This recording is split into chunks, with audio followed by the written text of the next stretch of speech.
So when I first saw this trade, I had the same thought. Why wouldn't the Warriors just trade for Royce O'Neale, Nick Richards, and 4 second-round picks? But the more I thought about it, I actually don't think it really makes much sense for the Warriors. Nick Richards is kind of irrelevant in this conversation. I think he's one of the most overrated players in the NBA. Definitely doesn't fit what the Warriors want. The Warriors want from their bigs either one of two things. They either want a big that spaces the floor like Quentin Post, because that means that they can play Jimmy Butler and Draymond Green together, both non-shooter, or they want a big that is a high field player like Al Horford, who they're apparently going to bring in after they sign Jonathan Kuminga. He also spaces the floor, obviously. Nick Richards does none of that, and this isn't a new opinion from me. I've thought this for a while about Nick Richards. This is from last October before he got traded to the Suns.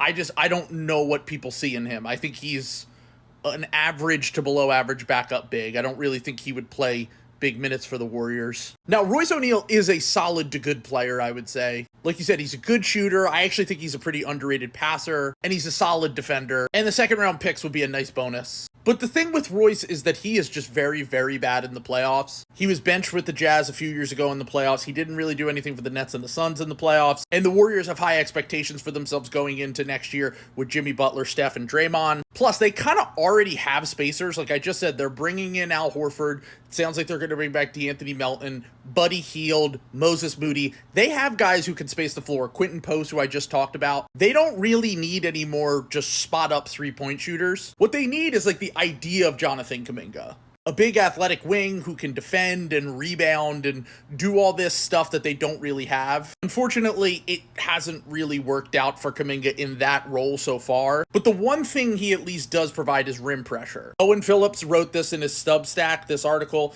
about basically how Jonathan Kuminga was one of the best at driving and drawing fouls in the NBA. Basically, everyone else listed here, Paulo Banchero, Karl Anthony, these guys are all all-stars or all NBA players, and then there's Jonathan Kuminga. While Kuminga doesn't do all of the role player connector things that the Warriors want him to do, he still, in theory, should have some trade value if they bring him back on that contract. Mainly because everyone's looking for athletic wings that can score, and he is one of those few guys in the NBA. And while I'm not the biggest Kuminga guy in the world, the Warriors are really old, and Kuminga is 22 going on 23. While Royce O'Neale's a little bit sneaky old, he's like 32. This Warriors team needs to get as many young players as possible. And even if it doesn't work out for Kuminga on the Warriors, I think that there could be a trade they could find. They probably should have done it already, to be honest. And if you want to have some hope for Kuminga, these are his stats compared to Jaylen Brown's first few years in the NBA. They're pretty similar. Jaylen was a better defender and shooter, but there is like a slice of optimism for Kuminga's long-term upside if you look at something like this.